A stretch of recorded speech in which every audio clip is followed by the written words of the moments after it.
Mère, yo le barré. Hein mère? Mère le barré. Hein mère le barré. Le barré suka, tu peux s'en avoir na valia na boto le barré suka. Ko bongo ba wela ba kemba ba ba mbila ba kanga bongo. Mère bongo ba zo saplo. Enfin, viens non, viens on va manger non. Viens on va manger ensemble.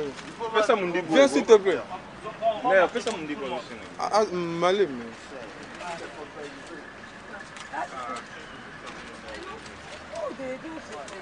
On va manger, tu vois. Côté tout.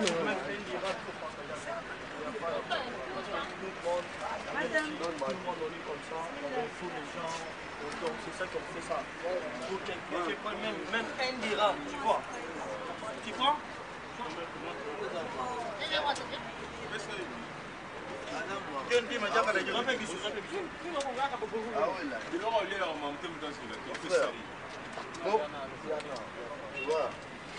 Les familles, tu vois. Si tu veux augmenter, il y a mon ami là. Ah, mais il faut aller là-bas pour voir. C'est loin. À J3. On va aller là-bas, il n'y a pas de souci. On voit qu'il y a J3. Oui, il y a J3. Il y a beaucoup de personnes là-bas, J3. Aujourd'hui, il y a beaucoup de blagues qui sont attrapées aujourd'hui. Il n'y a pas de blagues. Il n'y a pas de blagues. Là, on peut aller pour non, je vois, écoute. Lui aussi. Là, on peut faire un lien. Au film, il va couper là. Non, c'est des bâtards. C'est des bâtards là. Venez mon frère. Venez manger. C'est à manger pour tout le monde.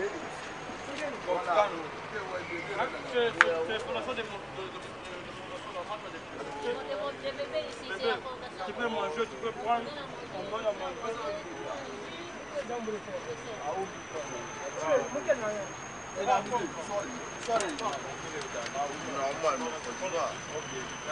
Champion, merci. Merci beaucoup. Merci.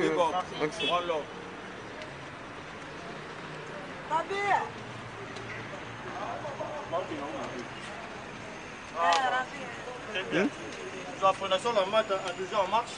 Et quand on est à Libana Mboka, tout ça, ça va tout non nous. Le bicara tout Kabola. Il y a mon fondation y a l'icône. Comme colo fondation. Keba.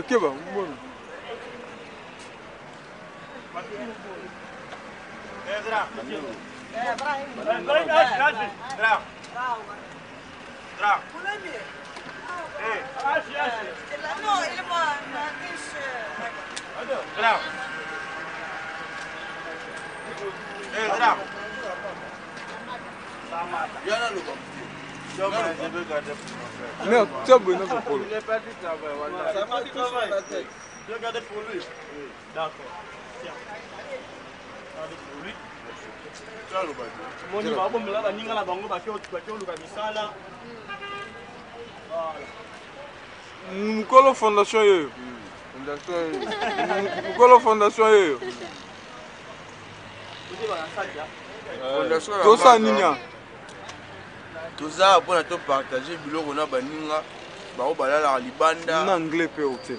Bao balala libanda. Bao bazanga ba palais fondation la ma. Someone here.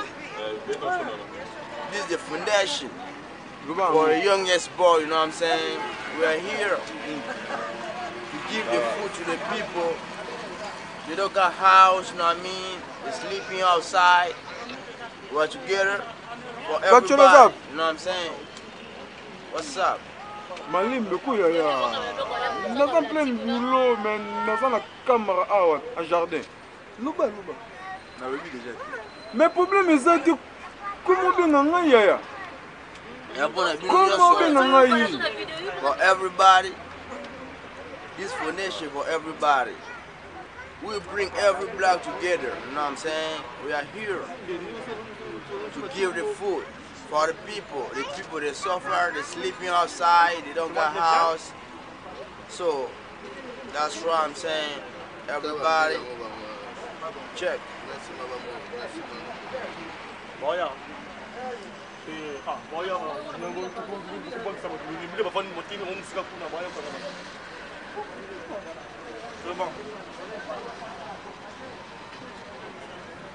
Bon, le reste.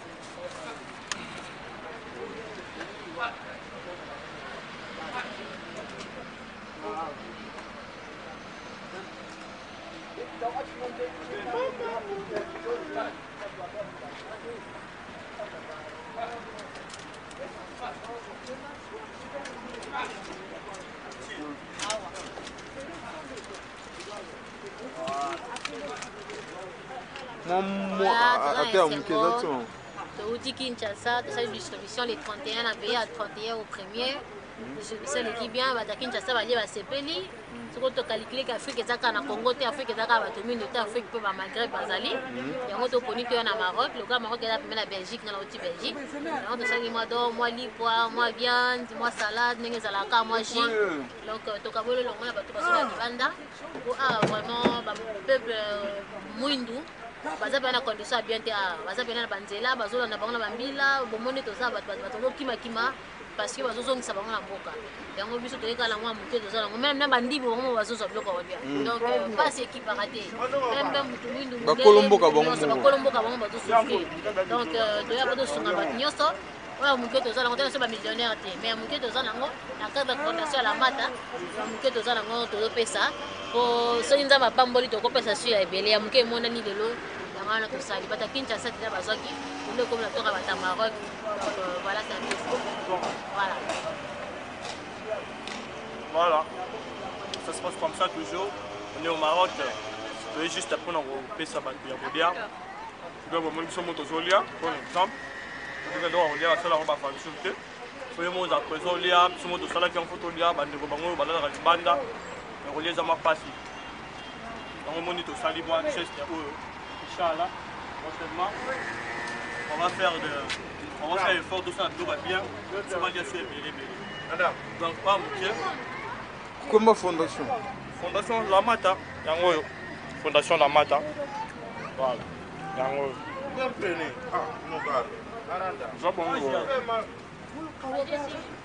Na bandi bubango moko bazo biloko kolia. Bota niveau mboka.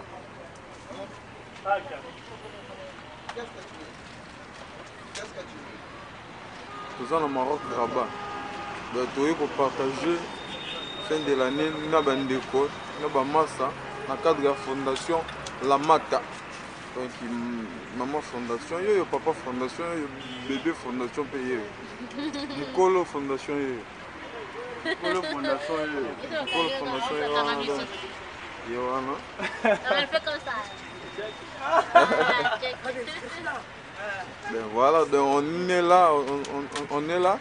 Donc c'est Babi, il faut qu'on partage les lots comme qui n'a pas. C'est très important. Donc voilà, merci beaucoup à vous. Et on est ensemble. Zao, Polo Fondation.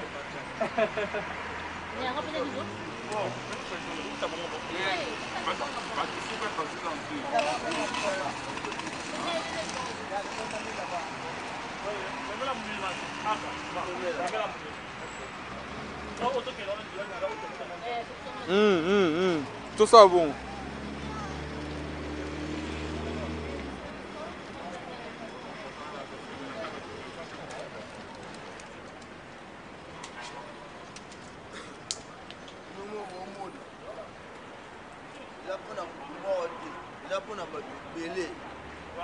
Boya ebele bandi on a so ba souffrir voilà libanda Fondation Amata. Fondation Amata. La Mata, La Mata, ouais. Fondation La Mata eza pona bino nyonso boya ebele donc eza pona bino lisungi yango. On a lobaki te na lobi ya boyoka ngai. Na lobi donc kolo nango yewana. Ben ndeka nef sabino donc il leader ndonga la soit côté makamsi. Ndeka de sabino leader ndonga na ndekolo mabele. De soit côté makamsi yewana. Il est sérieux quoi. Oui. Donc tu as mwana nzela. Donc la série continue quoi. La série continue, à suivre. À suivre. Aussi vous voulez un sac qui n'a pas la chose. Ouais, ça. C'est ça qui n'a pas la chose. Viens, restez une. Ça reste une, viens. Ça reste une. Vraiment, tu as la chance.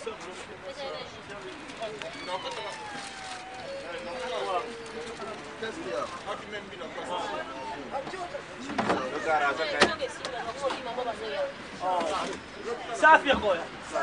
Safi. Bala.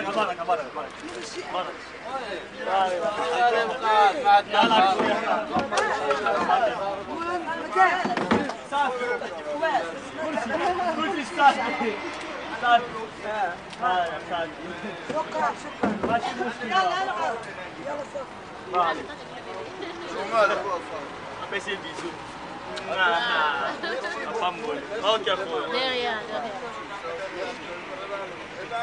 Ok, la vue, non?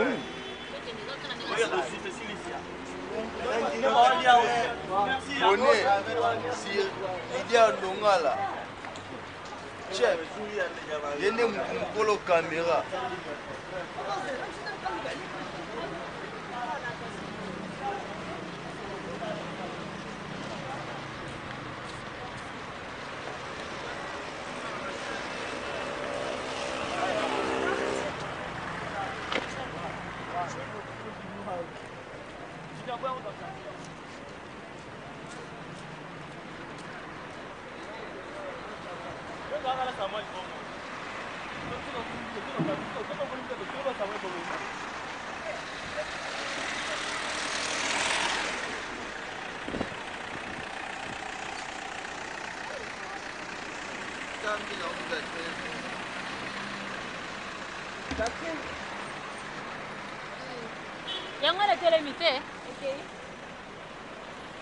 Check, non? Assure.